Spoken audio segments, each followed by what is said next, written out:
실제 이런 일이 있었다고 합니다. 우리나라 어느 젊은이가 베트남을 오가면서 사업을 하고 있었습니다. 그곳에 가서 한 아가씨를 만나서 서로 사귀고 사랑을 나누게 되었는데, 한국에 왔다가 다시 베트남에 갔더니 그 아가씨가 울면서 당신 한국에 사귀고 있는 여자 있지 않느냐고 이렇게 얘기를 하더랍니다. 아니, 그렇지 않다, 전혀 그런 일 없다고 이렇게 부인했더니 하는 말이, 당신이 한국에 있을 때 내가 전화했던, 당신이 어딘가 차를 타고 가면서 전화를 받았는데 그때 계속 옆에서 어떤 여자가 얘기하더라. 누구 여자가 드라이브 하지 않았느냐고 얘기하더랍니다. 그런 적이 없었는데 이상하다 생각해 보니까 차를 몰고 가는데 내비게이션에 나온 음성을 듣고 한국말을 몰랐던 이 베트남 아가씨가 여자를 데리고 드라이브한 것으로 이런 오해가 벌어서 나타난 해프닝이었다고 합니다. 요즘 세상에 편안하게 살려면 새 여자의 말을 잘 들어야 된다는 말이 있습니다. 운전할 때 내비게이션에 나오는 여자 말을 잘 들어야 운전 편하게 할 수 있고, 밖에 나갈 때는 TV에서 기상캐스터, 여자들이 주로 이제 그 안내하는 그날의 기상을 잘 귀담아 들어야 날씨로 인해서 어떤 어려움을 겪지 않게 되고, 또 하나 집에 있는 아내의 말을 잘 들어야 그래 세상살이가 편하다고 하는 이런 말들이 있습니다. 특히 요즘은 내비게이션이 아주 보편화돼 가지고 전혀 알지도 가보지도 않은 도로도 내비게이션의 안내만 따라서 가면은 한밤중에도, 그리고 이제 전혀 모르는 길도 쉽게 찾아갈 수 있는 이런 시대가 되었습니다. 그런데 과연 우리들의 인생은, 우리가 걸어가는 인생길은 제대로 우리가 실수하지 않고 바른 길로 우리가 가고 있는지, 아니 우리는 도대체 어디서 와서 어디로 가고 있는 존재들인지, 우리의 인생에 가는 길의 의미를 우리는 생각할 필요가 있습니다. 유명한 우수의 철학자 쇼펜하우어가 어느 날 공원에 앉아서 깊은 이제 묵상에 빠졌습니다. 시간 가는 줄도 모르고 공원이 점점 이제 어두워져서 해가 뉘어진 그 시간까지 그런 공원 벤치에 앉아서 깊은 이제 사색에 빠져 있는 자, 공원 관리인이 다가와 가지고 그를 흔들면서 말합니다. 선생님, 지금 나가실 시간 됐습니다. 어디서 오신 분이길래 어디로 가야 되길래 이 시간에 떠나지 않고 이거 여기에 앉아 계십니까? 하고 이렇게 쇼펜하우어를 흔들어 그에게 이제 공원에 나갈 것을 이렇게 권했습니다. 그랬더니 이때 쇼펜하우어가 한 말이, 글쎄 올시다, 나도 지금 내가 어디서 와서 어디로 가는지를 몰라서 이렇게 고민하고 있소이다 하고 이렇게 대답하더라는 것입니다. 과연 인생은 어디서 와서 어디로 가는 존재인가? 예수님이 12제자 중에 하나였던 도마도 그는 이 사실에 대해서 의문을 품고 주님께 여쭙기를, 주여, 주께서 어디로 가시는지 우리가 알지 못하거늘 그 길을 어찌 알겠사옵나이까? 라고 이렇게 말했습니다. 이에 대해서 예수님 하신 말씀, 너희는 마음에 근심하지 말라. 하나를 믿으면 또 나를 믿으라. 내 아버지 집에 있을 곳이 많도다. 내가 곧 길이요 진리요 생명이니 나로 말미암지 않고는 아버지께로 올 자가 없느니라 말씀하시면서, 우리는 하나님께로 돌아가야 될 존재들, 우리는 천국에 가야 될 존재임을 이렇게 예수님은 친히 말씀해 주신 것입니다. 미국의 제6대 대통령 존 애덤스는, 이분은 이제 대통령직에 물러난 다음에 그는 허름한 집에서 노년을 보내고 있었습니다. 그의 집은 낡을 대로 낡아가지고 금방 집이 무너질 것 같은 이렇게 쇠락한 집이었는데, 오늘 한 지인이 이 존 애덤스 대통령 사절을 찾아왔다가 집이 이렇게 허름하고 집이 곧 무너질 듯한 모습을 보고, 아이 카카, 이런 곳에 다 사십니까? 하고 이렇게 이제 걱정이 물었습니다. 이때 존 애덤스가 한 말이, 그렇소, 그런데 나도 곧 이사할 것 같소 하고 말합니다. 그렇게 잘 되셨습니다. 그래, 어디로 가실 겁니까? 하고 이렇게 물었더니 애덤스가 손을 들어서 저 하늘을 가리키면서 바로 저곳이요 하고 자기가 세상살이를, 세상 인생길을 마치고 천국에 가야 될 때가 가까웠음을 이렇게 표현했다고 합니다. 오늘 성경 말씀 보면 우리 믿음의 조상들에 대해 이 땅에서 나그네의 삶을 살았다는 걸 말씀하면서, 특별히 우리 믿음의 조상 아브라함이 저가 갈대아 우르에 살다가 그가 하란을 거쳐서 가나안 땅에 들어간 이야기를 기록하고 있습니다. 그가 머물던, 그가 원래 살던 갈대아 우르, 그리고 그가 그 여행길에 잠시 머물렀던 하란, 그리고 그 마침내 그가 찾아갔던 가나안, 이 세 지역의 의미를 통해서 우리가 가야 될 인생길의 그 의미, 그리고 가야 될 우리 인생의 방향을 우리는 생각하고자 합니다. 먼저 그가 머물던 곳은 갈대아 우르라고 기록하고 있습니다. 11장 31절 말씀, 데라가 그 아들 아브람과 하란의 아들인 그의 손자 롯과 그의 며느리 아브람의 아내 사레를 데리고 갈대아인의 우르를 떠나, 이 갈대아인의 우르라고 이렇게 표현하고 있는데, 이곳은 바벨론의 한 도시로서 지금은 이라크 남부에 자리 잡고 있는 곳입니다. 그런데 이곳은 이미 4,000년 전부터 도시가 형성되었고, 그리고 그 당시 인구가 무려 30만 명이나 될 만큼 대단히 번성한 도시였습니다. 그리고 그 지역에는 이제 유프라데스 강과 티그리스 강이 흘러서 땅이 기름지고 그곳에 많은 물산이 생산되던 이런 곳으로서 어찌 보면 참으로 풍요한 곳이었습니다.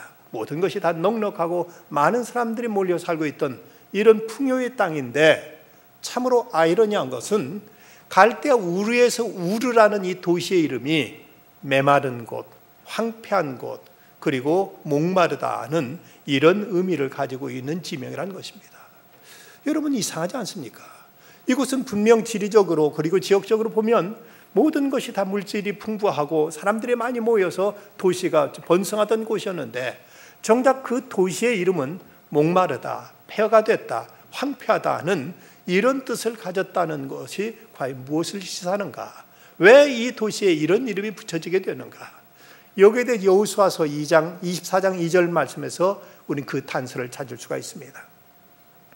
아브람의 아버지 나홀의 아버지 데라가 강 저쪽에 거주하여 다른 신들을 섬겼으나, 바로 이 갈대아 우르는 우상을 숭배하던 도시였다는 것입니다.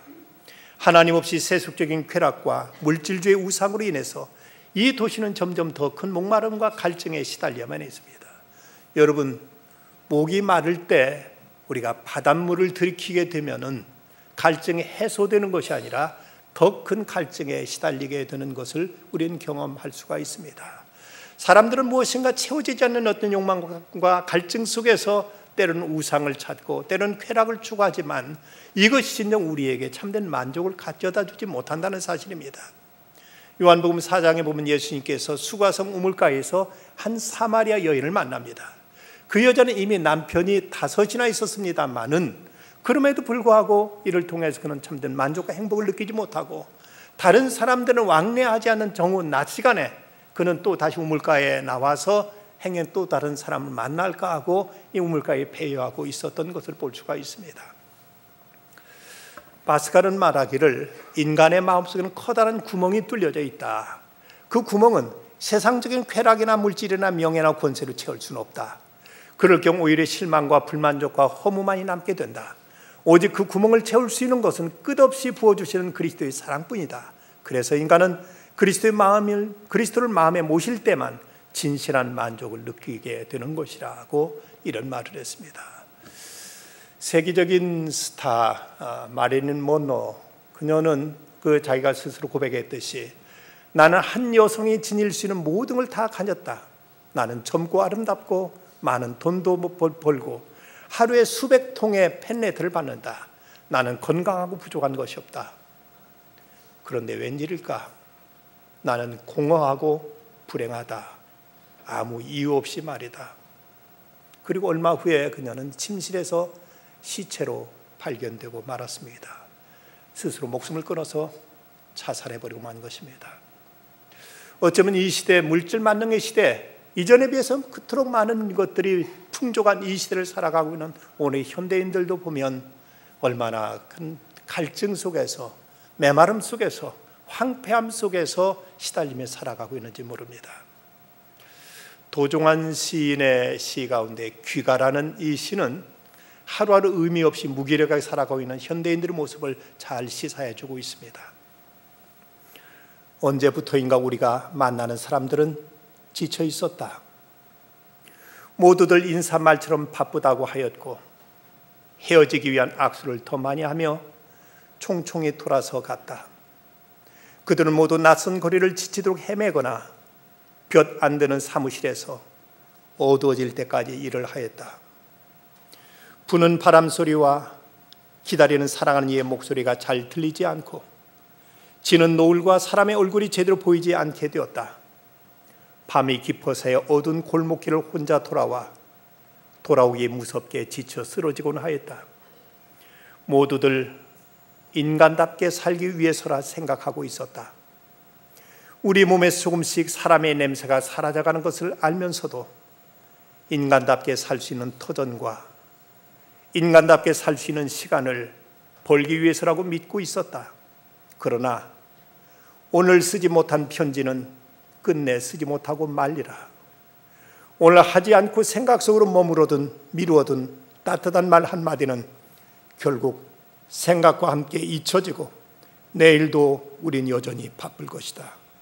내일도 우리는 어두운 골목길을 지친 걸음으로 혼자 돌아올 것이다.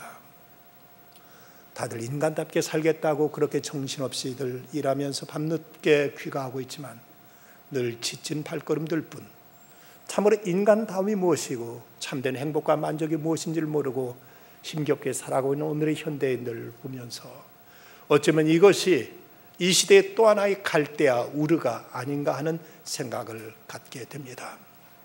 이런 곳에 살고 있던 아브라함을 하나님께서 부르셔서 너는 너희 본토 친척 아버지 집을 떠나서 내가 내게 지시할 땅으로 가라고 말씀하심으로 그는 새로운 이제 믿음의 순례길이 시작됩니다.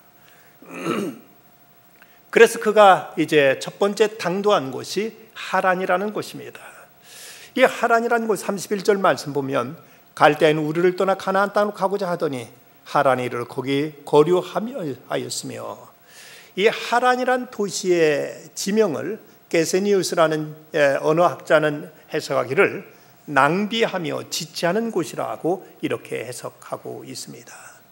아브라함이 갈대아 우르에서 나와서 저 가나안 땅을 향해 가다가 왠지 그 중간 지점에 있는 하란이라는 곳에 머물면서 그곳에 지체하고 있었다고 성경 기록하고 있습니다.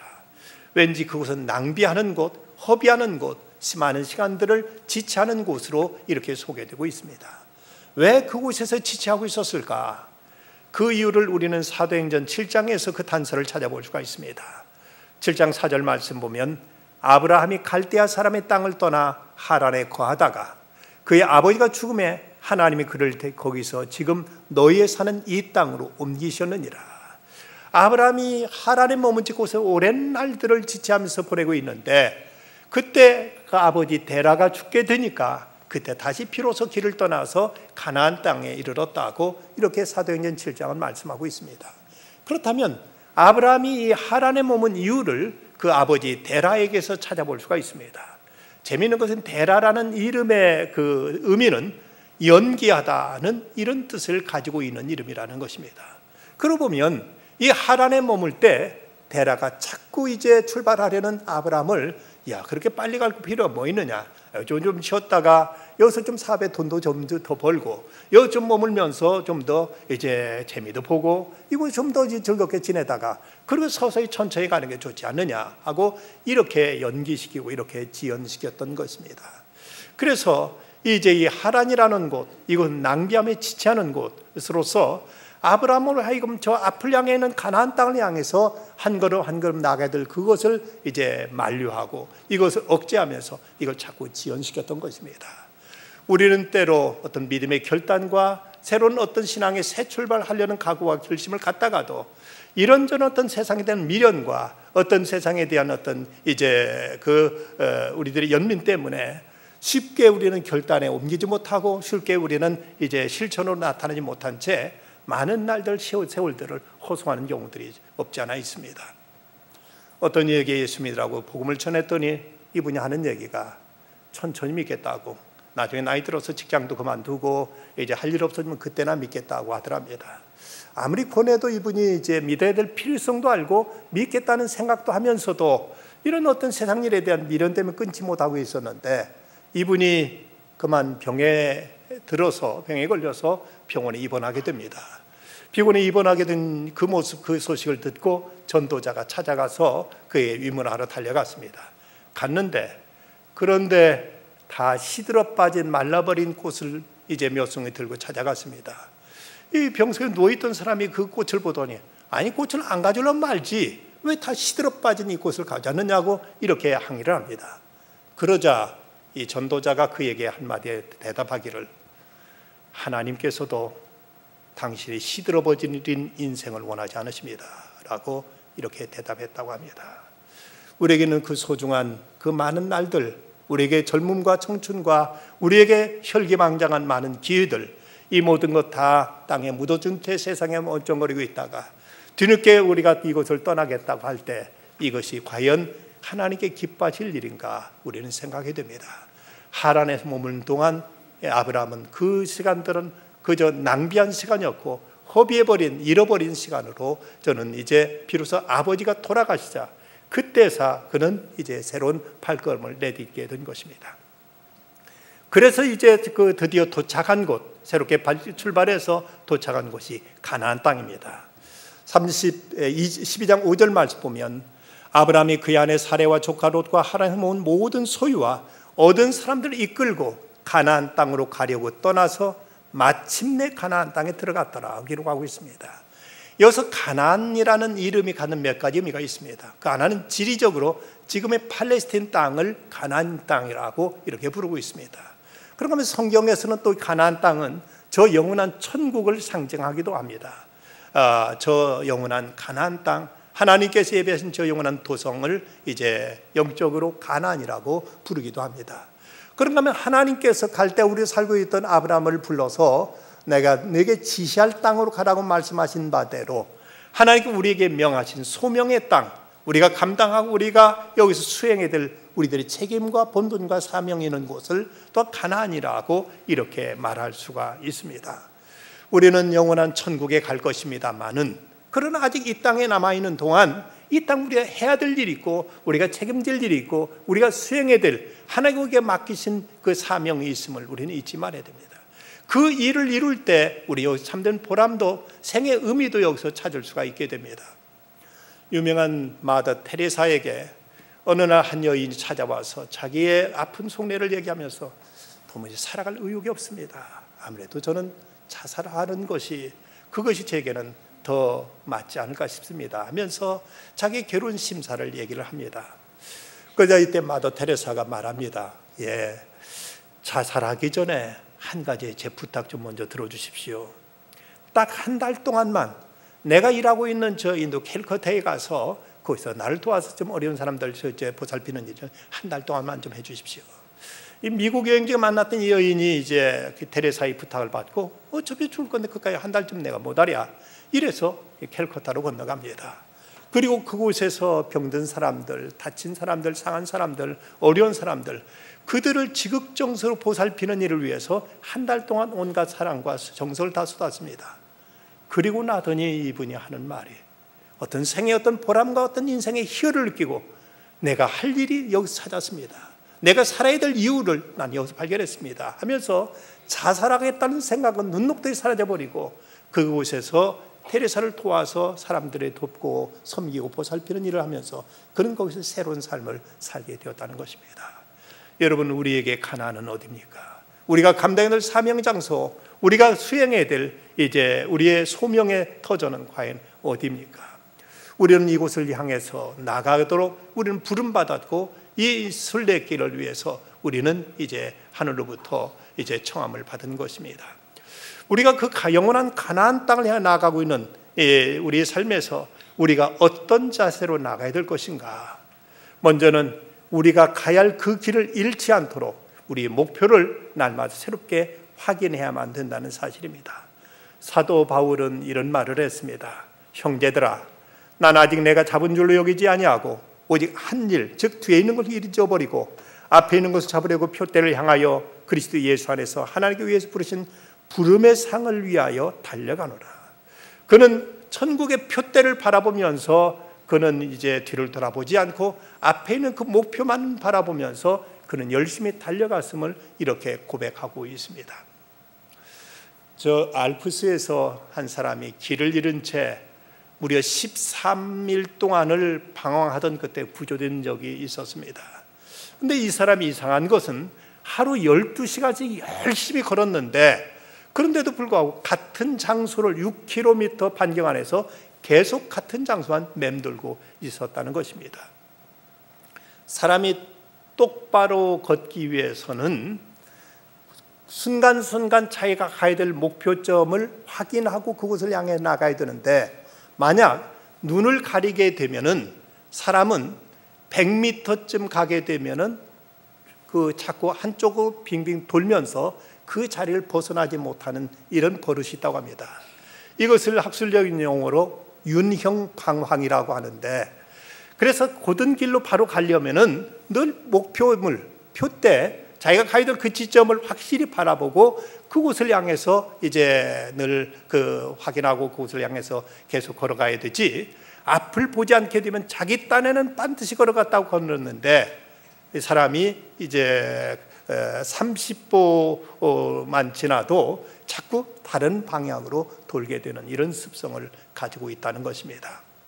여러분 나름대로는 올바른 방향, 좋은 목표를 세웠지만 어느덧 세월이 지나면서 우리는 점점 그 방향에서 벗어나고 있지는 않은지, 지난 연초에 우리가 세웠던 그 목표, 우리가 설정했던 우리 올해 내가 수행해야 될 과업들, 이런 것에서 우리는 지금 얼마만큼 근접해 있는지, 아니면 여기서 많이 우리는 이탈해 있지는 않는지 우리 자신의 발걸음을 점검할 필요가 있습니다.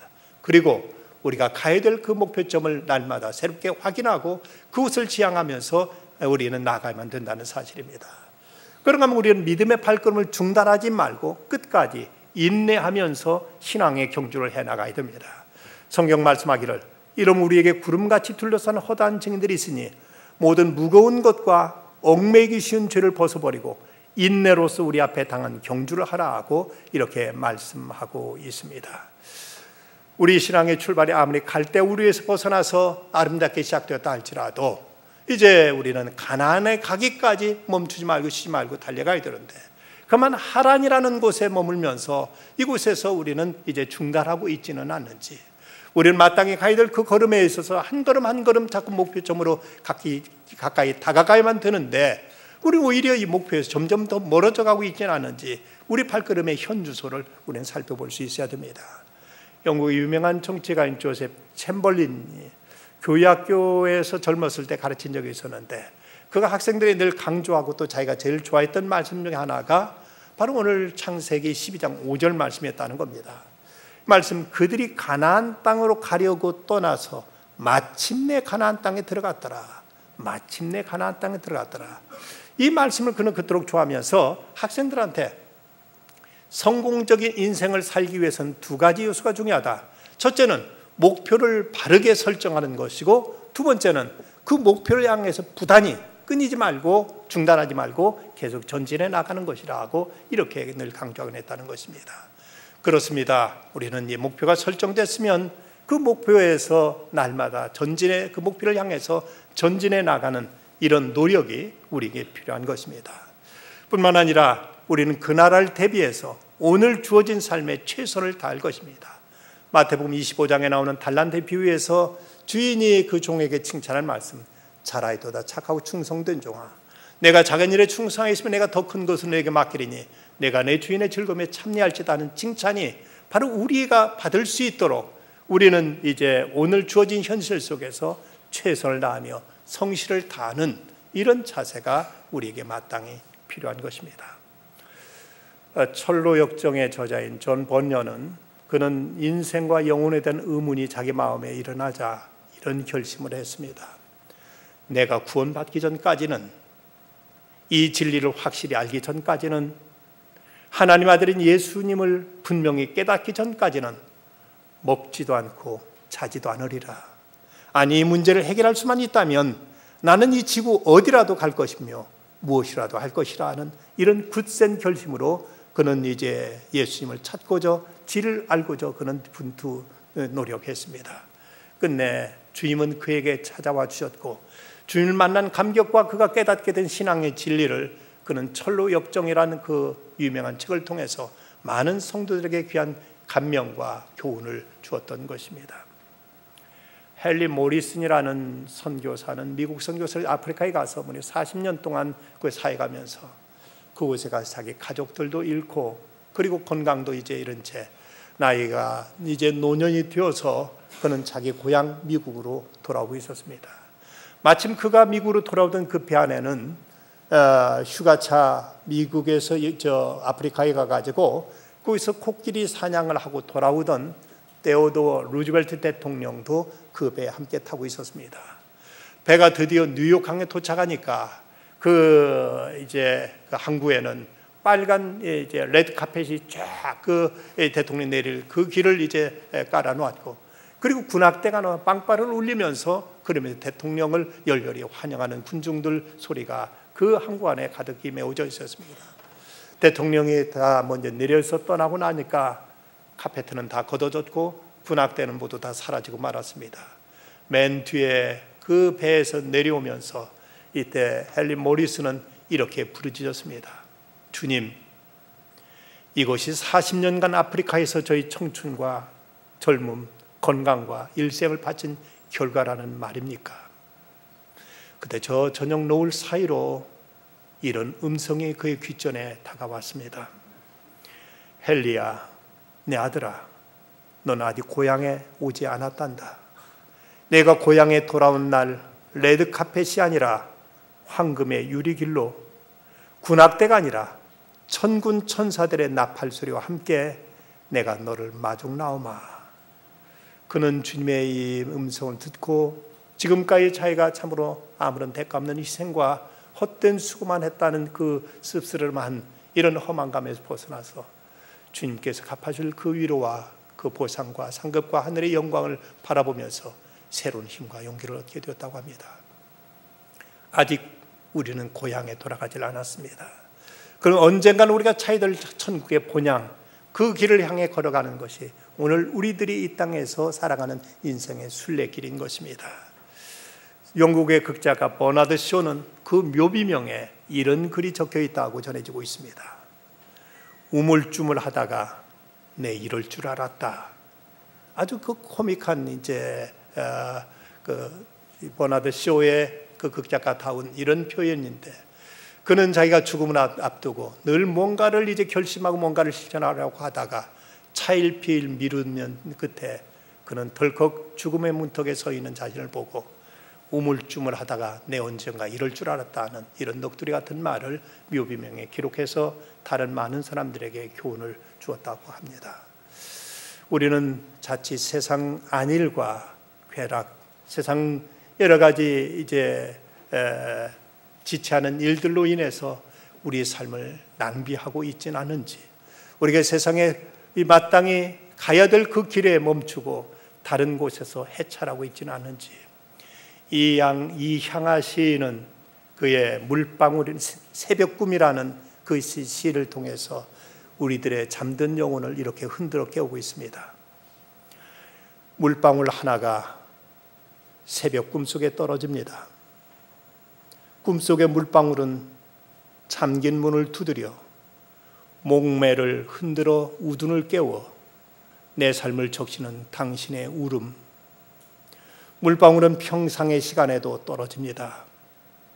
돌아다 볼 어제가 아닌, 미루어둘 내일도 아닌 바로 지금 이 시간, 눈동자 위에 핏방울처럼 채찍처럼 잠긴 문을 떨고서 아프게 날 깨우는 당신의 근심, 당신의 사랑.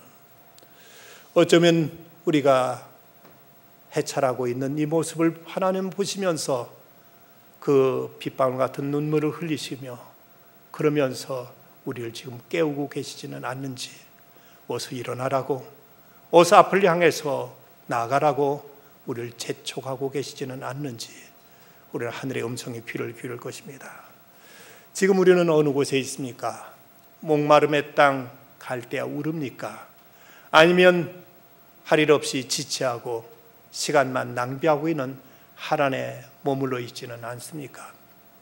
실패도 했고 방황도 했지만 아브라함은 다시 일어나서 앞을 향해 달려갔기에 그는 드디어 가나안 땅에 이르러 수 있었음을 성경은 우리에게 이렇게 말씀합니다. 믿음으로 아브라함은 부르심을 받았을 때 순종하여 장래 유업으로 받을 땅에 나아갈새 갈 바를 알지 못하고 나갔으며 믿음은 그가 이방의 땅에 있는 것 같이 약속의 땅에 거류하여 동일한 약속을 유업으로 함께 받은 이삭과 야곱과 더불어 장막에 거하였으니 이는 그가 하나님이 계획하시고 지으실 터가 있는 성을 바랐습니다. 우리 저 앞에 있는 축복의 땅, 약속의 땅 가나안을 향해서 오늘도 힘차게 전진하는 우리들의 믿음의 발걸음이 있어야 되겠습니다. 기도하십시다.